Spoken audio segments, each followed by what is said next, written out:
নমস্কার বন্ধুরা, গীতাস রুপটপ গার্ডেনে আপনাদের স্বাগত। আজকে দেখুন আমার ছাদ বাগানের দারচিনি গাছ। এটা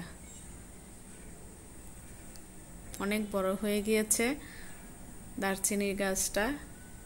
তো টবের নিচ দিয়ে 18 ইঞ্চি টবে বসানো আছে, কিন্তু টবের নিচ দিয়ে শেকড়টা বেরিয়ে গেছে। তো এটাকে মনে হচ্ছে এত গ্রোথ, মনে হচ্ছে একে নিচে দিতে হবে। নিচে আমার মাটি আছে, তো একে নিচে দিব, তাহলে ভালো হবে। দেখুন, এটা বয়স হবে 3 বছর। হ্যাঁ, 3 বছর তো হবেই। তো দেখুন কত বড় হয়েছে। আমি নিচে নামিয়েছি, যদি নিচে দিতে পারি তো দিব, না হলে একটু বড় টবে কে শিফট করব।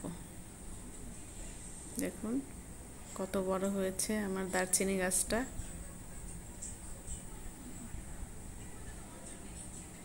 এটা আমার বাড়িরই চারা। আমার নিচে একটা গাছ ছিল, সেখানে সেই নিচটাতে গাছটা কেটে ফেলা হয়েছে, আর সেখানে একটা চারা হয়েছিল, সেই চারা থেকেই এই গাছটা।